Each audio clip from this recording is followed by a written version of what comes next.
One. Hello, you guys, and welcome to the Women's Cave. I want the first part first next time. Okay. Go ahead. Oh, I don't understand. I don't either. When I said it, I was like, don't get it. I don't get what my words or mouth are saying. Or is it my teeth, mouth, tongue? Okay, so first of all, continue what you were saying. Somebody got in the champagne early and I'm mad as heck because you didn't pour me one. No, it was the scotch. It was delicious. Oh, you got into the scotch. Oh, okay. Well, then you know what to pull the elbow on that one, right? Yeah. I can't even be mad. That scotch is great. You can't even be mad. I'm Jade. And I'm Winona. And just in case you guys are wondering, we got a wonderful bottle of Oban. Is it Oban? Oban 18. OBAN 18. First of all, it's crazy. It's crazy hard to find right now. And we finally found it. So we had to drive like an hour to go get it. But it was like contactless, like they just open your trunk, they put it in, and they close your trunk, and they're like, "Have a great day," and you drive off. It's great. Okay, see, like I'm getting used to this now, so like I don't even want to like go in a restaurant and order it for myself. I just want to order online and be like, "I'm outside."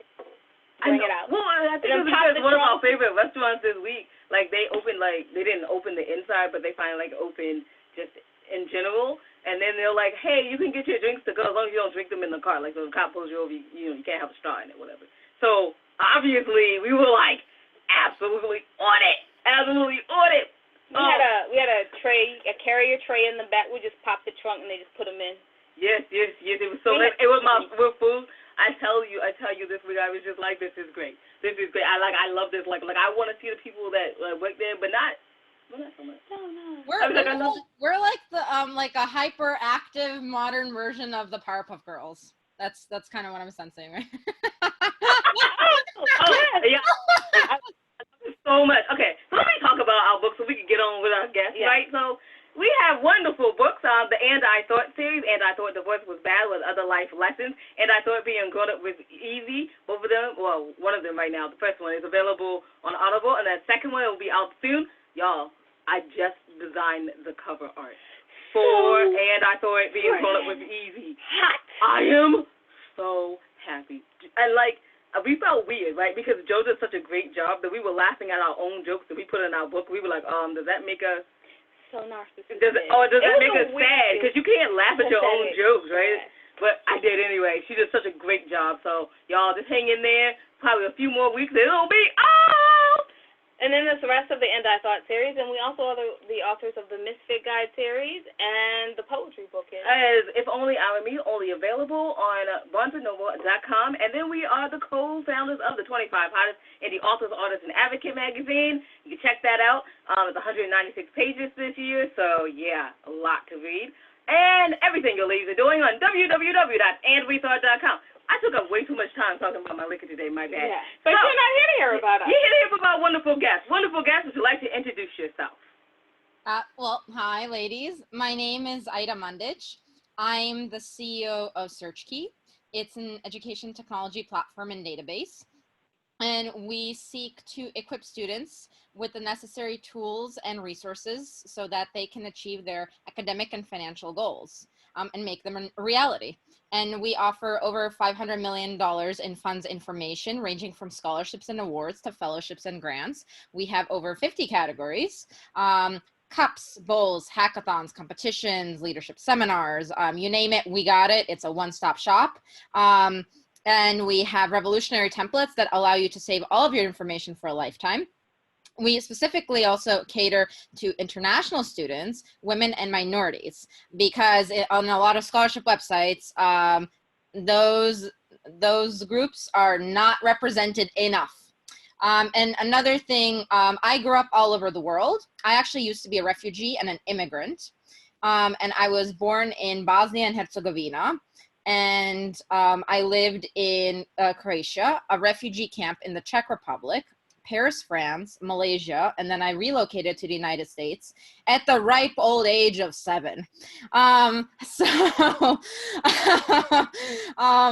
I've seen a lot go down, but those experiences definitely inspired me in a lot of ways. Like, I spoke 5 languages by the age of 5. I knew Bosnian, English, Malay, Czech, and French.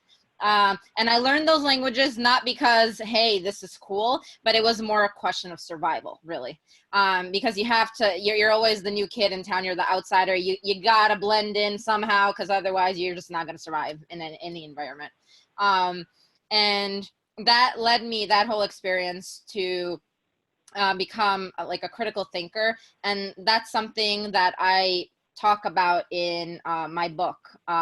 It's an anagram of my name. So my name is Aida Mandic. It's 10 letters. If you rearrange it, you get a candid aim. And this book is available on Amazon. So a candid aim, it means an honest goal. And that's literally the point of the book, because I talk about social injustice. I talk about my experiences of being a woman. I talk about, overcoming obstacles, and just being an outsider, not really being accepted by people for who you are, what you're about. And I can really relate to anybody that has gone through those things. I talk about bullying in the book. I talk about genocide. That's what my people went through. We went through a genocide. I talk about war. So really intense topics. So in addition to being, an entrepreneur and an author, I'm a poet, I'm a songwriter. The book actually consists of poems and songs. And two really important songs that are in the book. One is Immigrant Story, and one is also called Living on Borrowed Time. And I talk about a lot of things there. Like my father, unfortunately, he was shot in his ankle by a sniper during the course of the Bosnian War. He managed to survive, but we went through a lot as a family, and that's putting it lightly. So I definitely, my heart goes out to anybody in the world that has gone through similar experiences. In the 90s, I do want to add, were an awful decade politically and just socially, because Rwanda also went through a genocide in the 90s. And it's important to remember those things. It is important to not sweep it under the rug and to not say, oh, that's not pleasant to hear. Like, we need to hear people's stories and be respectful of them. And so those are different things I approach in the book. I'm an investor. I'm an inventor. I'm an activist, definitely a social activist. And yeah, those are different things that I'm passionate about, that mean a lot to me. Okay, so you wear so many hats. I mean, well, come from the person with the hat on today, right? You wear so many hats. How do you find the time to fit in everything, especially because you are an author and because you're probably, as writers, we always are working on our next project. So how are you able to fit everything in and still make time for your writing? So I basically, I breathe writing. I love writing. I love it because it's like literally, like if somebody told me don't write, that's like if somebody said, don't breathe, just stop breathing. I'd be like, okay, well that might last maybe a few minutes at most, So it's something I have to do.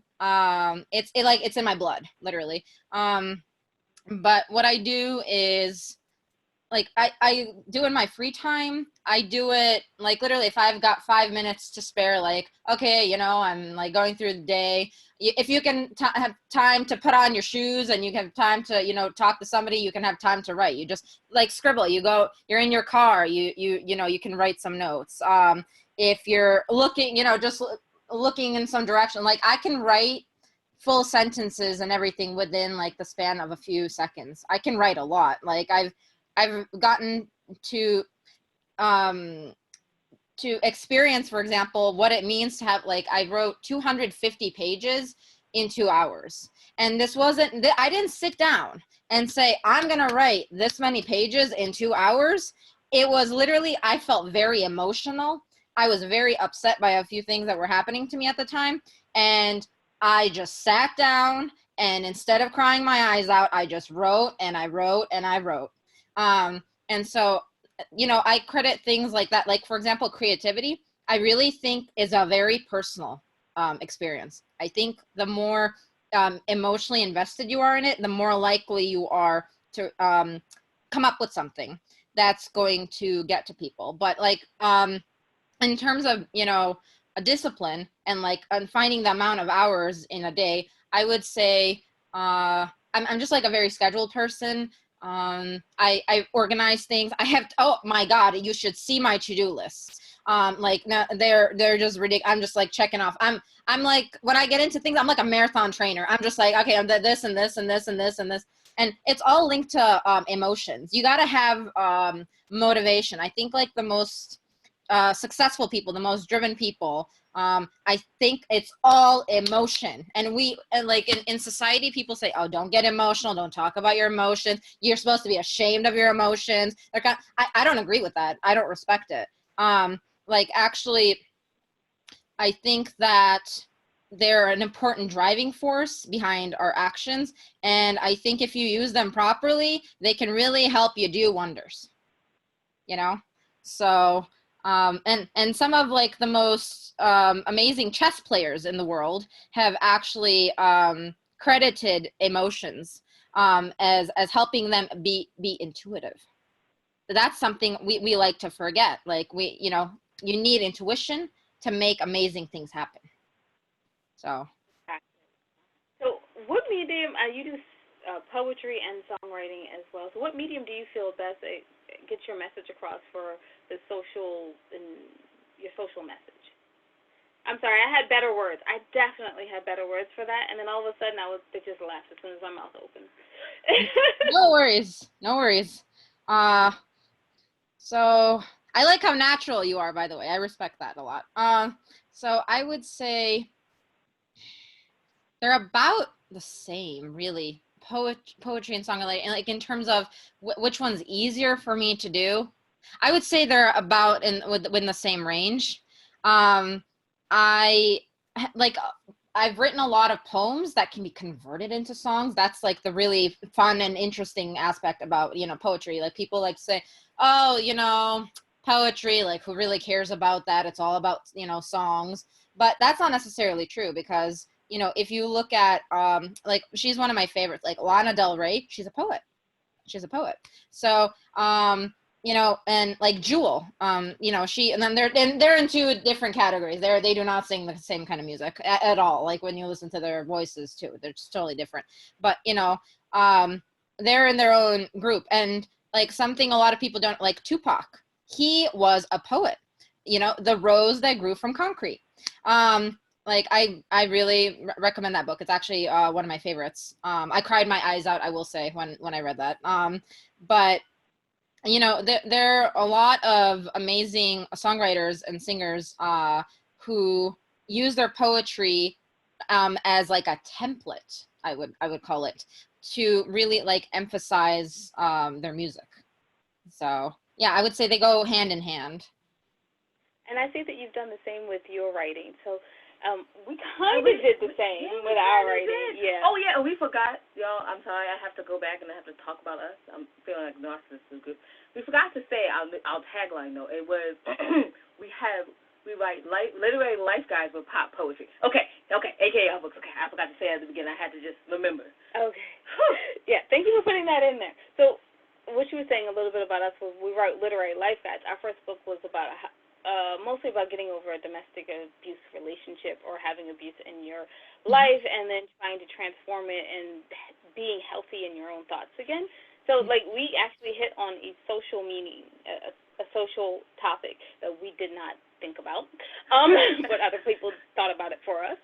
So, and then we've actually had to speak about this once or twice. So now I have to ask you, how do you find that you would tell someone that wants to use their writing on purpose, not like us, by accident, on purpose to address a larger social meaning? We did it on purpose.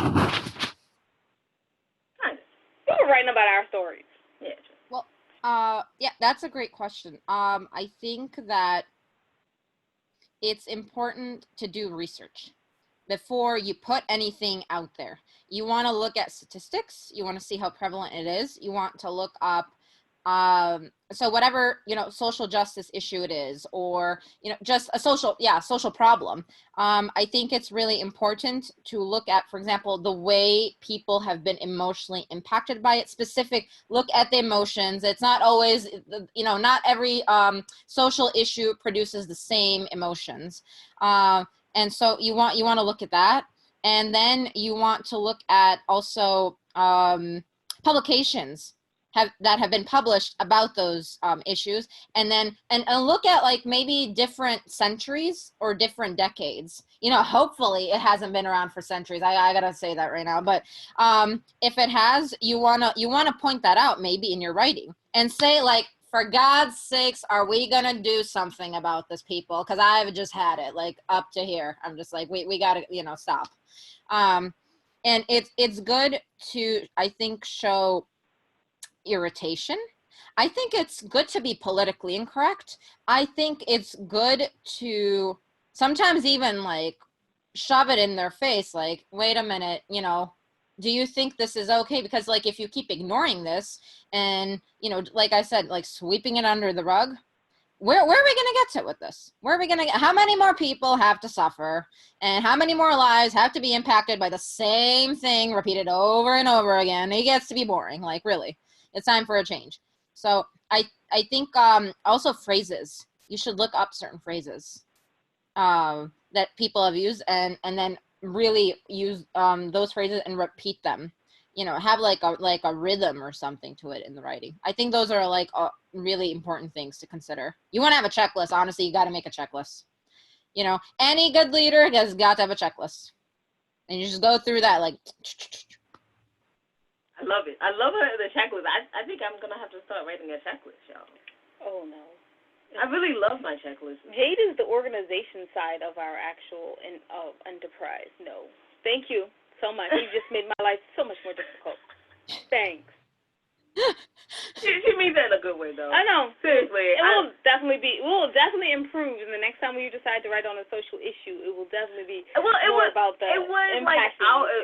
But when we wrote about it, it was the person's experience. Yeah. And then, like, if he were like, hey, did you know that's like a really big social issue? We were like, hey, this is what happens to, like, when we went around, we talked to different women, we were like, wow, this is happening all the time. Like, it's crazy. You wouldn't think emotional abuse is happening all the time, but it is happening all the time. Yes. So. Yes. Yeah. So your topics are much more serious than emotional abuse. Anyway, Jade, we have run out of time. I know, right? And it was so great. So hopefully you'll come back for part 2. Hopefully. My question to you, the last question is, where can people check out more about your book and about you and your foundation? Oh, yes. So, well, for SearchKey, go on www.searchkey.us. So SearchKey, literally like the word SearchKey, just put them in one word, searchkey.us. You can find A Candid Aim on Amazon. So type in A Candid Aim. And my name is Aida Mandic, right at the bottom of the book. So you see that. AIDA space MANDIC. You can type in the title of the book or my name. I think in both cases the book will show up. And you can find me on Instagram, Instagram.com Aida Awesome, like AIDAWE SOME. On Facebook, facebook.com Aida Awesome. It's spelled in the same way, with the number 15 at the end, 15. And twitter.com /Aida Awesome. Yeah, those are different sources, but yeah, I'm always available on social media. I'm planning to publish 3 books this year. I have written in total over 30 books. I have journals and journals. Actually, I could show right now. It's kind of ridiculous, but and I have them all in little like bags because, I want to make sure that they don't get like destroyed over time, like the writing. But this journal and this journal and this one and this one. I've got in total I have 11 journals that I've written in, and I'm just separating that into 30 books, and I keep writing. I write all the time, pretty much every day. I get inspired by other people I get inspired by my own stories. Anytime, if I watch the news and something happened to somebody, I write about it. I'll just sit down and write about it, and I'll just like put myself in their skin, you know, and I'll try my best, you know, to do them, you know, due diligence, and I write, because if that happened to them, it probably happened to somebody else, right? So, you know, that's how I think. I really like to make sure that people have a voice. That's a big deal to me, you know. Exactly. We have been tasked with the responsibility and the privilege to be the conscience of society. I believe somebody else said that. I can't remember who. It was in my comparative English lit class. I really didn't like those classes, but that's okay. I remember that quote. Whoever it is, someone put it in the comments and let me know who said it. Absolutely. We would love that. So, thank you. Wrap us up. Thank you so much for joining us. We really appreciate it. Thank you. You can find out everything your ladies are doing on www.andwethought.com. Also, while you're there, take a moment, go to the Ladies tab, go to the middle of the page, and see the charities that we proudly support. Yes, we know that times are hard, and money might not be a thing that you can donate right now, but can you donate some time? Or maybe you're doing a great spring/summer clean-out because you're stuck at home, and you have clothes and other things. Maybe you can donate that to them also. We thank you in advance. And just remember that wisdom is all around you if you're open to finding it and accepting it. So peace and love, you guys, from Winona and Jade. Bye-bye.